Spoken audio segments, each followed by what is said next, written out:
ஈரானை வீழ்த்துவதற்கு எந்த ஒரு அரபு நாடுகளும் தயாரில்லை என்கிற ஒரு நிலை ஏற்பட்டிருக்கு. முதலாவது காரணமே ஹொர்முஸ் நீர்நிலை தான். இஸ்ரேலே தற்போதைக்கு ஈரானுக்கு அட்டாக் பண்ணிடாதீங்க என்று சொல்லி அமெரிக்காவை கேட்டுக்கொண்டிருக்கிறது என்று இஸ்ரேலுடைய ஒலிபரப்பு ஆணையம் ஹான் வெளிப்படையாகவே செய்தி வெளியிட்டிருப்பதை நம்ம பார்க்க முடியும். இப்படியான சூழல்ல தான் இன்றைக்கு காசா மீதான யுத்த நிறுத்தம் ஏற்பட்டு சரியாக 100வது நாளாக இருக்கிறது. எந்த நாடு வீழ்ந்தாலும் ஈரான் வீழ்ந்து விடக்கூடாது என்பது ரஷ்யாவுக்கும் சீனாவுக்கும் ஒரு தேவையாகவும் இருக்கிறது. ஏன்னா இனிமே யாரையும் கொல்ல மாட்டோம் என்று ஈரான் சொல்லியிருக்கிறாங்க. அதை நான் நம்புறேன், அதனால தான் தாக்குதலை இடைநிறுத்தினேன் அப்படின்னு சொல்லி அமெரிக்க அதிபர் டொனால்ட் ட்ரம்ப் சொல்லி இருந்த செய்தி இதை கேட்கும் போது உங்களுக்கு தெரியும், இதெல்லாம் நம்புற மாதிரியாடா இருக்குது, கம்பி கட்டுற கதையாலடா இருக்குது. ஒரு கட்டத்தில் என்ன சொன்னாருன்னு கேட்டா, ஈரானுக்கு அட்டாக் பண்றதுக்கு வேணாம்னு சொல்லி உங்களை யாராவது கன்வின்ஸ் பண்ணினாங்களான்னு போது என்னை யாரும் கன்வின்ஸ் பண்ணவில்லை, நானே என்னை கன்வின்ஸ் பண்ணி கொண்டேன் அப்படின்னு சொல்லி அந்த ஆளு அறிக்கை விட்டதை பார்க்க முடியும்.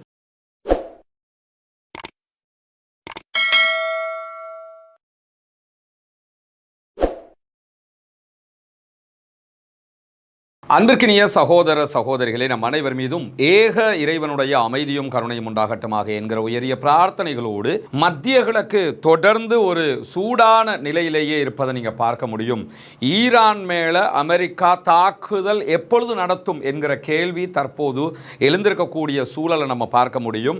ஈரான்ல உள்நாட்டு குழப்பங்கள் உச்சமாக வந்த நிலையில ஈரானிய அரசு தற்போது அதனை கண்ட்ரோல் பண்ணி இருக்கிறாங்க என்கிற செய்திகள் வெளியாகி கொண்டிருக்கக்கூடிய சூழல்ல எந்த நேரத்திலும் ஈரானுடைய ஆட்சி கவிழ்ப்புக்கு அமெரிக்கா ஏதாவது ஒரு வகையில் தீங்கிழைக்க கூடும், அந்த வேலையை பண்ணக்கூடும் என்கிற ஒரு சந்தேகம் இருந்து கொண்டே இருக்கிறது. அதே நேரத்தில் மத்திய கிழக்கில் இருக்கக்கூடிய மற்ற அரபு நாடுகள் வளமைக்கு மாறாக ஈரான் மேலே நீங்கள் தாக்குதல் நடத்தவே கூடாது, ஈரான் மீது தாக்குதல் நடத்துவது என்பது எங்களுடைய அனைத்து நாடுகளுக்கும் ஒரு பிராந்திய சண்டையை இழுத்து விட்டுவிடும் என்பதில் உறுதியாக அமெரிக்காவுக்கு மீண்டும் மீண்டும் வலியுறுத்தி கொண்டிருக்கிறார்கள் என்கிற செய்திகள் வெளியாகிறது. ஏன்னா இதற்கு முன்பதாக மத்திய கிழக்கில் ஈராக் மேல அமெரிக்கா ஒரு பெரிய படையெடுப்பை எடுத்த நேரத்தில் எந்த ஒரு அரபு நாடுகளுமே ஈராக் மீதான தாக்குதலுக்கு எதிர்ப்பு தெரிவிக்கலை. ஈவன் ஈராக் மீதான தாக்குதலுக்கு குவைத் தன்னுடைய பேஸை கொடுத்திருந்தாங்க, அதே மாதிரி பஹ்ரைன் தன்னுடைய பேஸ் கொடுத்திருந்தாங்க, அவங்களுடைய ஏர் ஸ்பேஸை ஓப்பன் பண்ணி கொடுத்திருந்தாங்க, எல்லா வசதி வாய்ப்புகளையும் ஏற்படுத்தி தான் கொடுத்தார்கள் ஈராக்கு வீழ வேண்டும் என்பதற்காக. இப்படி ஈராக்கை வீழ்த்துறதுக்கு அரபு நாடுகளே சப்போர்ட் பண்ணிய நிலை தாண்டி ஈரானை வீழ்த்துவதற்கு எந்த ஒரு அரபு நாடுகளும் தயாரில்லை என்கிற ஒரு நிலை ஏற்பட்டிருக்கு. முதலாவது காரணமே ஹொர்முஸ் நீர்நிலை தான். காரணம் என்னன்னா, ரெட் சீயால எந்த ஒரு நாடும் எந்த ஒரு ஏற்றுமதியை செய்வதாக இருந்தாலும், குறிப்பாக சவுதி அரேபியா, பஹ்ரைன், குவைத், கத்தர், யுஏஇ எந்த ஒரு அரபு நாடாக இருந்தாலும் அவங்க ரெட் சீ வழியாக சுயஸ் கனல் வழியாக மேற்கு நாடுகளுக்கு தேவையான ஏற்றுமதிகளை செய்வதாக இருந்தாலும் அல்லது கிழக்கு நாடுகளுக்கு தேவையான ஏற்றுமதிகளை செய்வதாக இருந்தாலும் அவர்களுடைய நீர் பரப்பு இருக்குதா இல்லையா, அந்த நீர் பரப்பிலிருந்து வெளியே வரணுமாக இருந்தால் ஹொர்முஸ் நீர்நிலையை தாண்டித்தான் அவங்க வர வேண்டி இருக்கிறது. குறிப்பாக பெர்ஷியன் வளைகுடாவினுடைய வாசலையே கையில் வச்சுக்கிட்டு இருக்கிறது ஈரான். எனவே ஈரானுடைய அனுமதி இல்லாமல் அவங்க தான் கேட் ஓப்பன் பண்ண வேண்டி இருக்கிறது, கப்பல்கள் போகணுமா வரணுமாங்கிறத தீர்மானிக்க வேண்டிய இடத்துல இருக்கிறாங்க. அதை தாண்டி வெளியில் வந்தாலும் அடுத்ததாக ஹவுதீஸ் இருக்கிறாங்க, அவங்க அட்டாக் பண்ணுவாங்க. எனவே இது ஒட்டுமொத்த அரபு நாட்டினுடைய வருமானத்தையும் நாசக்காடாக்கிவிடும். அதை தாண்டி ஈரான் அமெரிக்காவை பழிவாங்குவதற்கு ஈரான்ல இருந்து அமெரிக்காவுக்கு அட்டாக் பண்ண மாட்டாங்க. அதற்கு பதிலாக அமெரிக்காவினுடைய ராணுவ தளங்கள் எந்த நாடுகள் எல்லாம் இருக்குதோ அந்த ராணுவ தளங்களுக்கு தான் அட்டாக் பண்ணுவாங்க. அதற்குரிய முன்னுதாரணம் தான் கடந்த 12 நாட்கள் நடைபெற்ற ஈரான் இஸ்ரேல் வார்ல ஈரான் உதய் போர்ட் மேல கத்தாருக்கு அட்டாக் பண்ணியிருந்தாங்க. எனவே கத்தர் ரொம்ப நட்பு நாடு ஈரானோட, அந்த நட்பு நாட்டில் இருக்கக்கூடிய அமெரிக்காவினுடைய பேஸுக்கே அட்டாக் பண்ணினவங்க மற்ற நாடுகளுக்கெல்லாம் அட்டாக் பண்ண யோசிக்கவே மாட்டாங்க. எல்லா ஏவுகணையும் அந்த பக்கம் நாங்கள் திருப்பி வச்சுட்டோம் என்கிற அளவுக்கு ஈரானுடைய அரசு மீண்டும் மீண்டும் அறிவித்தல்களை கொடுத்த நிலையில் ஒரு பயங்கரமான சூழல் மத்திய கிழக்கிலே இருக்கிறது. ஈரானை அழிக்கணும், ஈரானை நாசமாக்கணும், ஈரானை இல்லாமலாக்கணுங்கிற ஆசை பல பேருக்கு இருந்தாலும், அமெரிக்க அதிபர் உள்ளிட்ட பல முக்கியஸ்தர்களுக்கு இருந்தாலும், கை வச்சிடாத, கை வச்சா அது நம்ம தேன்கூட்டில் போய் கை வைக்கிற மாதிரி ஒரு கதையாக போயிடும், நம்மளையே கொட்டி விட்டுருவாங்க என்கிற மாதிரியான எச்சரிக்கைகள் மீண்டும் மீண்டும் அவர்களுடைய இராணுவத்தாலேயே வழங்கப்பட்டு கொண்டிருக்கக்கூடிய சூழலை நம்ம பார்க்க முடியும். இன்றைக்கு வெளியாக இருக்கிற தகவல் பிரகாரம் இஸ்ரேலே தற்போதைக்கு ஈரானுக்கு அட்டாக் பண்ணிடாதீங்க என்று சொல்லி அமெரிக்காவை கேட்டுக்கொண்டிருக்கிறது என்று இஸ்ரேலுடைய ஒலிபரப்பு ஆணையம் ஹான் வெளிப்படையாகவே செய்தி வெளியிட்டிருப்பதை நம்ம பார்க்க முடியும். இப்படியான சூழலில் தான் இன்றைக்கு காசா மீதான யுத்த நிறுத்தம் ஏற்பட்டு சரியாக 100வது நாளாக இருக்கிறது. காசாவினுடைய தாக்குதல்கள் ஆரம்பிக்கப்பட்டு 835வது நாளிலே நாம் அத்தனை பேரும் நின்று கொண்டிருக்கிறோம். இன்றைக்கும் இஸ்ரேலிய ஆக்கிரமிப்பு அரசாங்கம் எல்லை மீறி வரம்பு மீறி யுத்த நிறுத்தத்தை மீறி தாக்குதல்களை நடத்தி இருக்கிறார்கள். காசா சிட்டி, காசாவினுடைய அல் மவாசி கேம்ப் பகுதி, அதே போன்று புரைஜ் அகதிகள் முகாம் உள்ளிட்ட பல பகுதிகளிலையும் துப்பாக்கிச்சூடு நடத்தியிருக்கிறார்கள், பீரங்கி தாக்குதல்களை நடத்தியிருக்கிறார்கள், வான்வழி தாக்குதல்களை நடத்தியிருக்கிறார்கள். 17 அப்பாவி சகோதரர்கள் கொல்லப்பட்டிருக்கிறார்கள், ஷஹீதாகி இருக்கிறார்கள்.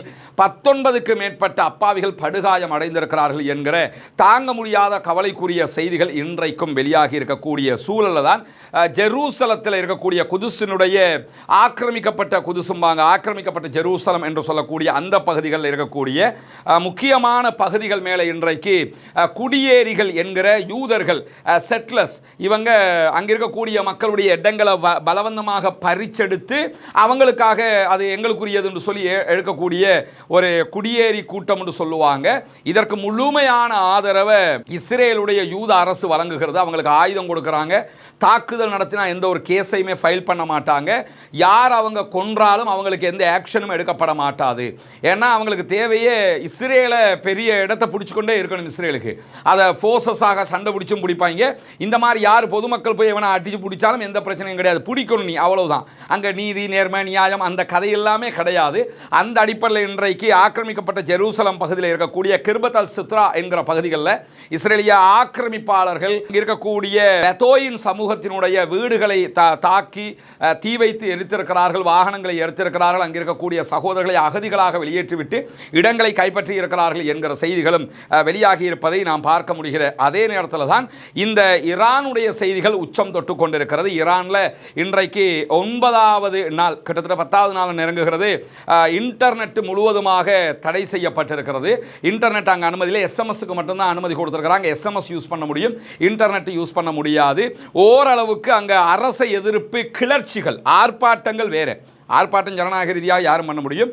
கிளர்ச்சிகளை கண்ட்ரோல் பண்ணியிருக்கிறாங்க ஈரானுடைய ஐஆர்ஜிசி உள்ளிட்ட முழு இராணுவமும் என்கிற செய்திகளுக்கு மத்தியில் அமெரிக்காவுக்கும் மேற்கு நாடுகளுக்கும், உலகத்தில் இருக்க பல முக்கியமான நாடுகளுக்கு வெனிசுவேலாவினுடைய ஆட்சி கவிழ்ப்பை விட ஏன் ஒரு புறம் பார்த்தீங்கன்னு சொல்லி சொன்னால் நார்த்து கொரியாவுடைய ஆட்சி கவிழ்ப்பு முக்கியமா, ஈரானுடைய ஆட்சி கவிழ்ப்பு முக்கியமானா ஈரானுடைய ஆட்சி கவிழ்ப்பு தான் அவங்களுக்கு முக்கியமானதாக இருக்கும். அதே மாதிரி தான் கியூபாவோ எந்த ஒரு நாட்டை நீங்கள் எடுத்துக்கிட்டாலும் எந்த நாட்டை கவிழ்ப்பதையும் விட ஈரானை கவிழ்ப்பது அவர்களுக்கு ஒரு முக்கியமான தேவையாக இருக்கிறது. எந்த நாடு வீழ்ந்தாலும் ஈரான் வீழ்ந்து விடக்கூடாது என்பது ரஷ்யாவுக்கும் சீனாவுக்கும் ஒரு தேவையாகவும் இருக்கிறது. ஏன்னா ஆயுத பலத்திலையும் எண்ணெய் வளத்திலையும் அதே போன்று எரிவாயு உற்பத்திகளில் இந்த எல்பிஜி இருக்குதா இல்லையா, இதில் எல்லாம் உலகத்தில் ரொம்ப அதிகமான கையிருப்பை கொண்டிருக்கக்கூடிய ஒரு நாடு ஈரான். யாருக்கும் தெரியாமல் சப்தமில்லாமலேயே தன்னுடைய ஆயுத பலத்தை ரொம்ப அதிகரித்து வச்சிருக்கிறாங்க. அதை தாண்டி மத்திய கிழக்குக்குள்ள விரும்பினாலும் விரும்பலாட்டியும் இப்போ அவங்க தான் பலசாலிகள்ங்கிற நிலைமை உண்டாயிடுச்சு. 12 நாள் வாரில் அவங்க தங்களுடைய பலத்தை காட்டியும் விட்டுட்டாங்க. எனவே தான் இப்பொழுது ஈரானுடைய அரசாங்கத்தை சித்தாந்த ரீதியாக வீழ்த்த வேண்டிய தேவை மேற்கு நாடுகளுக்கு இருக்கிறது. ஏன்னா இப்போ காசாவுக்குள்ளே எடுத்துக்கிட்டிங்கன்னா காசாவில் பாலஸ்தீன விடுதலை அமைப்பு, அவங்களோட பேரை நம்ம சொல்கிறது இல்லை, சில கட்டுப்பாடுகள் காரணமாக பாலஸ்தீன விடுதலை அமைப்பு எடுத்துக்கிட்டிங்கன்னா அவங்க எத்தனை பேர் இருப்பாங்கன்னா அவங்களோட சோல்ஜர்ஸுக்கு வேணும்னா நம்பர் சொல்லலாம். அவங்க எத்தனை பேர்னா முழு பாலஸ்தீனும் அவங்க தான். ஏன்னு கேட்டால் எங்களுக்கு பாலஸ்தீனம் சுதந்திரம் பெற வேண்டும், இஸ்ரேல் எங்கள் நாட்டை தர வேண்டும் என்கிற கொள்கை கொண்ட அத்தனை பேரும் பாலஸ்தீன விடுதலை இராணுவத்தை சேர்ந்தவர்கள் தான். ஏன்னா அந்த கொள்கை தானே எல்லா பாலஸ்தீன மக்களிடத்திலும் இருக்குது, எங்கள் நாடு எங்களுக்கு வேணுங்கிறது தானே. இதே மாதிரி ஈரானியர்களை நீங்கள் எடுத்துக்கிட்டீங்கன்னா மேற்குலகத்தின் மீதான எதிர்ப்பும் எங்கள் நாடு சுயாதீனமாக இருக்கணும் என்கிற அந்த அடிப்படை சித்தாந்தமும் அவர்களுடைய உள்ளத்தில் ஊறி போய் இருக்குது. எனவே அந்த சித்தாந்தத்தையே உடைக்கணுமாக இருந்தால் அந்த ஆட்சியை மொத்தமாக இல்லாமலாக்கணும். உதாரணமாக தமிழ்நாட்டை எடுத்துக்கிறீங்க, இதை புரிஞ்சுக்கிறதுக்காக சொல்கிறேன். தமிழ்நாட்டில் திமுக இப்போ ஆட்சியில் இருக்கிறாங்க. இதுக்கு முன்னாடி ஏடிஎம்கே இருந்தாங்களா இல்லையா? இப்போ ஏடிஎம்கேயா இருந்தாலும் திமுகவாக இருந்தாலும் டிஎம்கேயாக இருந்தாலும் இந்த ரெண்டு பேருடைய ஆட்சி முறைகளில் வித்தியாசம் இருக்கலாம். சித்தாந்த ரீதியாக எடுத்துக்கிட்டிங்கன்னா இவங்க திராவிட கொள்கையை கடைபிடிக்கக்கூடியவர்கள். அது அண்ணா காலத்தில் இருந்து பெரியார் காலத்தில் இருந்து அதற்கு பிறகு வரக்கூடிய எம்ஜிஆராக இருந்தாலும் சரி, அல்லது கருணாநிதியாக இருந்தாலும் சரி, பேருக்கு மு க ஸ்டாலினாக இருந்தாலும் சரி, எடப்பாடி பழனிசாமியாக இருந்தாலும் சரி, எல்லோருக்குமே என்ன என்ற சித்தாந்த ரீதியாக அவர்கள் திராவிட கொள்கையை கொண்டிருக்கக்கூடியவர்கள். இந்த திராவிடத்தை மொத்தமாக இல்லாமல் ஆக்கணும் என்று சொன்னால் தமிழ்நாட்டினுடைய மொத்த அந்த ஆட்சி செட்டப்பையே மாற்றினா மட்டும்தான் உண்டு. ஊப்பியில் மாதிரி, இப்போ ஊப்பியில் எடுத்துக்கிட்டீங்கன்னா மதம் சார்ந்த சித்தாந்தத்தோடு இருக்கக்கூடிய ஒன்று, அதை மொத்தமாக இல்லாமல் ஆக்கணும்னா அந்த ஆட்சி செட்டப்பையே மாற்ற வேண்டி வரும். இப்படி ஈரானுடைய ஆட்சியை மொத்தமாக இல்லாமல் ஆக்கணும்னு சொல்லி சொன்னால் ஈரானுடைய அந்த ஸ்ட்ரக்சரையே இல்லாமல் ஆக்கணும். இல்லாமல் ஆக்கிட்டு புதிய ஒரு ஸ்ட்ரக்சர், புதிய ஒரு கான்ஸ்டிடியூஷன், புதிய ஒரு ஆட்சி முறை இதெல்லாம் கொண்டு வந்தால் மட்டும்தான் இந்த மேற்கு எதிர்ப்பை இல்லாமலாக்க முடியுங்கிறதுனால தான் அமெரிக்கா உள்ளிட்ட வல்லாதிக்க நாடுகள் எப்படியாவது உள்ளுக்குள்ளேயே பிரச்சனை பண்ணி இதை மாற்றிடுவோம். ஏன்னா ராணுவ ரீதியாக படையெடுத்தோம்னா அமெரிக்க அதிபர் டொனால்ட் ட்ரம்புக்கு சொல்லியிருக்கக்கூடிய உபதேசம் என்னன்னு கேட்டால் அவர்களுடைய ஆலோசகர்கள் சொல்லியிருக்கக்கூடிய மிக முக்கியமான தகவலே, இந்த நேரத்தில் நீங்கள் ஈரான் மேலே அட்டாக் பண்ணினா தேசியவாதம் மேலே வந்துடும், எங்கள் நாட்டை நாங்கள் பாதுகாக்கணும் என்கிற நிலைக்கு வந்துடுவாங்க. வந்துட்டாலே மொத்தமாக நமக்கு எதிரானதாக அது அமைஞ்சிரும். அப்படி இருக்கும்போது ஒரே வழிதான் இருக்குது, உள்ளுக்குள்ள பிரச்சனையை உண்டாக்கி அந்த நாட்டுக்காரனை போராட்டம் பண்ணி ஆட்சியை கவிழ்த்தா அதுக்கு பிறகு நம்ம எதையும் பண்ணிக்கிறலாம் என்கிற ஒரு முனைப்பில் தான் உள்ளுக்குள்ள பிரச்சனையை உண்டாக்குகிற வேலையை பண்ணிக்கிட்டே வர்றாங்க. ஆனால் டொனால்ட் ட்ரம்புக்கு சொல்லப்பட்டிருக்கக்கூடிய ஆலோசனை பிரகாரம் தற்போதைக்கு டொனால்ட் ட்ரம்ப் ஒரே அடியாக ஒரு ஆட்சி கவிழ்ப்புக்கு போக மாட்டார். அதை தாண்டி மதுரோவை எப்படி வெனிசுவேலாவுக்குள்ள புகுந்து தூக்கிட்டு போனாங்களோ அந்த மாதிரி ஈரானுக்குள்ள புகுந்து மசூத் பெசக்ஷியனை தூக்கிக்கிட்டு போக முடியாது, ஆயத்துல்லா அலி ஹாமனியை தூக்கிக்கிட்டு போக முடியாது, அவங்களுடைய ராணுவ தளபதிகள் யார் இருக்கிறாங்களோ அவங்களை தூக்கிக்கிட்டு போக முடியாது. ஏன்னா ஈரான் வெனிசுவேலா மாதிரி ஒன்றுக்கு உதவாம சும்மா வாய் வார்த்தையை பேசிக் கொண்டிருக்கக்கூடிய நாடு கிடையாது. 12 நாள் வாரில் அவங்களுடைய பலத்தை காட்டி சிஜில் வரைக்கும் காட்டிட்டாங்க. இன்னும் காட்டாம எத்தனை வச்சிருக்கிறாங்கிறது அவங்களுக்கு ஆச்சரியம். சிஜில்னு ஒரு வெப்பனை அவங்க 12 நாள் வாரில் கடைசி நாள் பயன்படுத்தினாங்க. அந்த வெப்பன் ஒரு ஏவுகணை, அதிலிருந்து 24 ஏவுகணைகள் பிரிந்து தாக்குதல் நடத்தும். இதில் ஹைலைட் பியூட்டி என்னன்னு கேட்டால், இந்த ஏவுகணை அவங்க தயாரித்தது 17 ஆண்டுகளுக்கு முன்பதாக. 17 ஆண்டுகளுக்கு முன்பதாக தயாரித்த ஏவுகணை ஹைப்பர்சோனிக் வகையை சார்ந்தது. விண்வெளிக்கு வெளியில் போய் தான் தன்னுடைய திறமையை காட்டுறதுக்கு, வெளியே போயிடுச்சுன்னு சொன்னால் அதை கண்ட்ரோல் பண்ண முடியாது. இந்த ஒரு டெக்னாலஜி மேற்கு நாடுகள் அவ்வளவு தடைகளை விதிச்சிருந்தும் எப்படி ஈரானுக்கு கிடைத்தது என்கிற கேள்விகள் எல்லாம் இன்றைக்கும் பதில் தெரியாமல் இருக்கக்கூடிய அமெரிக்காவினுடைய அதிகாரபீடத்தில் இருக்கக்கூடிய மிக முக்கியமான கேள்விகள். இவ்வளவு பலம் அவங்கள்ட்ட இருக்கிறதுனால சித்தாந்த ரீதியாக அவர்களை தோற்கடிப்பதற்கு உள்நாட்டு கிளர்ச்சி தான் தேவை என்கிற அடிப்படையில் தான் டொனால்ட் ட்ரம்புக்கு நீங்கள் ஆயுத ரீதியாக அவர்கள் மீது தாக்குதல் நடத்தக்கூடாது என்கிற செய்திகள் சொல்லப்பட்டிருக்கக்கூடிய நேரத்தில் தான் கடந்த ஜூன் மாதம் 2025 ஈரானுடைய அணு உலைகள் மீது அமெரிக்கா தாக்குதல் நடத்திட்டு அது சக்சஸ்னாங்க.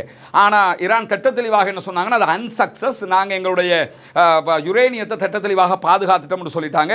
அதே மாதிரி 2020 ஈரானுடைய நவீன ஈரானுடைய இராணுவத்தை கட்டமைத்த ஜெனரல் காசிம் சுலைமானி பக்தாதில் வச்சு கொல்லப்பட்டார். ஜெனரல் காசிம் சுலைமானிங்கிறது அவங்களுடைய தேசத்தந்தை மாதிரி அவங்க பார்க்கக்கூடிய ஒரு ஆள், அவரை கொலை செய்தார்கள். அப்பொழுதும் ஈரான் பொறுமையாக, இந்த நேரங்கள் எல்லாம் ஈரான் ரொம்ப பொறுமையாக இருந்தாலும் இந்த 12 நாள் வாரில் தான் அவங்க பதிலடியை இஸ்ரேல் மேலே கடுமையாக மொசாது தலைமையகத்துக்கு தாக்குதல் நடத்தினாங்க, அமானுக்கு தாக்குதல் நடத்தினாங்க. அவர்களுடைய இதெல்லாம் எங்கடா இருக்குன்றே தெரியாத அளவுக்கு இருந்ததுக்கெல்லாம் கரெக்டாக குறி வச்சு அட்டாக் பண்ணினது மட்டுமல்லாமல் கத்தாரில் உதை போட்டு மேலே மிக தெளிவாகவே தாக்குதல் நடத்தினார்கள். அந்த தாக்குதலை ஒரு சைன் அட்டாக்னு தான் சொன்னாங்க, ஒரு குறியீட்டு தாக்குதல் என்று தான் ஈரான் சொன்னது. நாங்கள் யுத்தம் என்பதற்காக தாக்கலை, எங்களால் முடியுங்கிறதுக்காக தாக்கியிருக்கிறோம். எங்களால் முடியும் என்பதை அவர்கள் அந்த 12 நாள் வாரில் காட்டிட்டதுனால, எனவே இப்படி ஒரு பெரிய சண்டை வந்தால் கண்டிப்பாக அரபு நாடுகள் மேலே அவங்க குறியீட்டு தாக்குதல் நடத்தாமல் நேரடி தாக்குதலையே நடத்துவார்கள் என்கிற அச்சம் அமெரிக்காவுக்கு ஏற்பட்டிருப்பதை தாண்டி அரபு நாடுகளுக்கு ஏற்பட்டிருக்கிறதுனால தான் எந்த விதமான நடவடிக்கையும் அரபு நாடுகள் ஈரானுக்கு எதிராக எடுக்க வேண்டாம் என்று சொல்லிக் கொண்டிருக்கிறது. இதே நேரத்தில் அமெரிக்க அதிபர் போட்ட ட்ருத் சோஷியல் பக்கத்தில் உள்ளே போராடுங்கள், ஈரானுடைய நிறுவனங்களை எல்லாம் கைப்பற்றுங்கள், அரச அலுவலகங்களை எல்லாம் கைப்பற்றுங்கள், எங்களுடைய உதவி உங்களுக்கு வந்துக்கிட்டே இருக்குது, ஆந்தி வேன்னாரு. இன்னும் வந்துக்கிட்டே இருக்குது, ஆந்தி வேல உதவி வந்துக்கிட்டு இருக்கிற. உதவிண்டா என்ன? அவங்க அரிசி பார்சல் கேட்குறாங்களா அல்லது சோத்து பார்சல் கேட்குறாங்களா? என்ன கேட்குறாங்க? ஈரான் மக்கள் மேலே அவ்வளோ பாசமாக அந்த பாசல் உதவி வந்து கொண்டே இருக்கிறது. என்ன பார்த்தாங்கன்னா அமெரிக்கா நமக்கு கை கொடுக்குங்கிற ஒரு நம்பிக்கையை நம்ம கொடுத்துட்டோம்னு சொன்னால் அந்த நம்பிக்கையில் உள்ளுக்குள்ளே பெரிய போராட்டம் நடத்தி நம்ம என்ன நடந்தாலும் அமெரிக்கா நமக்கு வந்துருவாங்கிற நம்பிக்கை வந்துடும். டொனால்ட் ட்ரம்புக்கு ஒரு விஷயம் வழங்கலை, எல்லாத்துக்கும் மேலே நீ போடுற ட்விட்டை படிக்கிறதுக்கு, நீ போடுற சோஷியல் மீடியாவில் நீ போடுற எந்த ஒரு போஸ்ட்டை படிக்கிறதுக்கு இன்டர்நெட் இருக்கணும்லடா. முதல்ல இன்டர்நெட் இருந்தால் தானே அதெல்லாம் படிப்பாங்க. அதை தாண்டி ஆயத்துல்லா அலி ஹாமனி மேலே அவங்க வச்சிருக்கக்கூடிய ஈர்ப்பு இருக்குதுல்ல, அந்த ஈர்ப்பை இவங்க இல்லாமல் ஆக்கணும்ல, அதையும் பண்ண முடியலை. எனவே இவர்கள் அந்த விவகாரத்தில் மிக தெளிவாக தோல்வி அடைந்து விட்டார்கள். ஈரான் மக்களை தூண்ட முடியாமல் போய்விட்டது. அதனால தான் அவர் என்ன சொன்னார்னா, ஈரான் அதிகாரிகள் பேசிட்டாங்களாம். பேசி சொன்னாங்களாம், எங்க ஃபோர்ஸஸ் மேல அட்டாக் பண்றாங்க, ஆயுதத்தை எடுத்துக்கொண்டு எங்களை அட்டாக் பண்றாங்க, அதனால தான் நாங்க ரிப்பீட் அவங்களுக்கு அட்டாக் பண்றோமே தவிர நாங்களாக போய் அட்டாக் பண்ணல என்று என்னிடத்தில் சொன்னார்கள். அதை நான் நம்புறேன். இனிமே யாரையும் கொல்ல மாட்டோம் என்று ஈரான் சொல்லியிருக்கிறாங்க, அதை நான் நம்புறேன், அதனால தான் தாக்குதலை இடைநிறுத்தினேன் அப்படின்னு சொல்லி அமெரிக்க அதிபர் டொனால்ட் ட்ரம்ப் சொல்லி இருந்த செய்தி. இதை கேட்கும்போது உங்களுக்கு தெரியும், இதெல்லாம் நம்புற மாதிரியாடா இருக்குது, கம்பி கட்டுற கதையாலடா இருக்குது. டொனால்ட் ட்ரம்ப் இந்த கம்பி கட்டுற கதையை தான் சொன்னார். நாம் அட்டிப்பமாக அடுத்து என்ன பண்ணுவேன்னு தெரியாதுன்றலாம் பேசினவர் ஒரு கட்டத்தில் என்ன சொன்னார்ன்னு கேட்டால், ஈரானுக்கு அட்டாக் பண்ணுறதுக்கு வேணாம்னு சொல்லி உங்களை யாராவது கன்வின்ஸ் பண்ணினாங்களான்னு போது, என்னை யாரும் கன்வின்ஸ் பண்ணவில்லை, நானே என்னை கன்வின்ஸ் பண்ணி கொண்டேன் அப்படின்னு சொல்லி அந்த ஆள் அறிக்கை விட்டதை பார்க்க முடியும். யாருமே அவரை அட்டாக் பண்ணாதீங்கன்னு கன்வின்ஸ் பண்ணலையா, அட்டாக் பண்ணிடாதுன்னு நானே கன்வின்ஸ் பண்ணிக்கிட்டேன் என்றெல்லாம் அமெரிக்க அதிபர் டொனால்ட் ட்ரம்ப் சொன்ன ஒரு விவகாரத்தை நம்ம இந்த காலகட்டத்தில் பார்க்க முடிந்த இந்த நேரத்தில் தான் உள்நாட்டு குழப்பம் உச்சம் தொடுவதற்கான ஒரு மிகப்பெரிய காரணமாக அமைஞ்சது என்னன்னு கேட்டால் அவர்களுடைய பொருளாதார நிலை.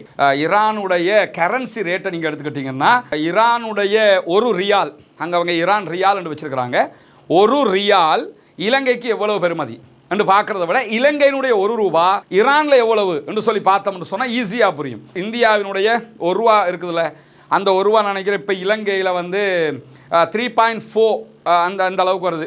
ஒரு ரூபான்னா 3 ரூபா 40% மாதிரி வரும், 10 ரூபான்னா 34 ரூபாங்கிற மாதிரி வரும். இந்த மாதிரியான ஒரு கரன்சி ரேட் இருக்குது இந்தியாவுக்கும் இலங்கைக்கும் இடையில். யூஎஸ்டி இன்னைக்கு 310 ரூபா, அமெரிக்க டாலர் ஒன்று இலங்கையில் 310 ரூபா பெறுமதியில் இருக்குது. இதே மாதிரி இலங்கையினுடைய ஒரு ரூபா ஈரானில் 3400 ரூபா ப்ளஸ். இலங்கையில் இருந்து 1000 ரூபா எடுத்துக்கிட்டு போனோம்னா ஈரானில் வந்து 34 லட்சம் ரூபா தருவாங்க. ஒரு பெரிய ஆட்டோ ஒன்று பிடிச்சி காசை ஏற்றிக்கிட்டு போக முடியும். இவ்வளவுக்கு அவங்களுடைய கரன்சி வந்து லோ, கீழே விழுந்து கிடக்குது. இதனால தான் அந்த ஆர்ப்பாட்டங்கள் போராட்டங்கள் எல்லாமே வெடித்ததுக்கான காரணமாக அமைஞ்சிருந்தது. இப்படியான சூழலில் தான் தற்போது ஈரான் ஒரு கட்டுப்பாட்டுக்கு தன்னுடைய நாட்டை கொண்டு வந்திருக்கிறதா சொல்லியிருக்கிறது. பொறுத்திருந்து பார்ப்போம் என்னவெல்லாம் நடக்கப் போகிறது என்பதை. ஈரானை அழிப்பதற்கு பல வகைகளில் பல பேரும் முயற்சி பண்ணினாலும் ஈரான் தன்னை தற்காத்துக் கொள்வதற்கான எல்லா ஏற்பாடுகளையும் செய்து கொண்டு அரபு நாடுகளுக்கு பகிரங்க எச்சரிக்கையும் விடுத்திருக்கிறது. எங்களை அட்டாக் பண்ணினா நாங்கள் அடுத்த அட்டாக் உங்கள் மேலே தான் பண்ணுவோம்னு.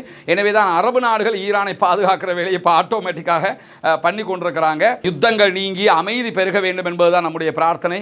இறைவன் அதற்கு அருள் புரிய வேண்டும், பாலஸ்தீனம் வெற்றி பெற வேண்டும், பாலஸ்தீனம் சுதந்திரமடைய வேண்டும், பாலஸ்தீன மக்கள் நம்மை போன்று நிம்மதியானவர்களாக மாற வேண்டும், வாழ வேண்டும் என்கிற உயரிய பிரார்த்தனைகளோடு பாலஸ்தீன அப்பாவிகளுக்காக தொடர்ந்து ஜனநாயக ரீதியாக குரல் போமாக வாகிறது. அல்ஹம்துலில்லாஹி ரப்பில் ஆலமீன்.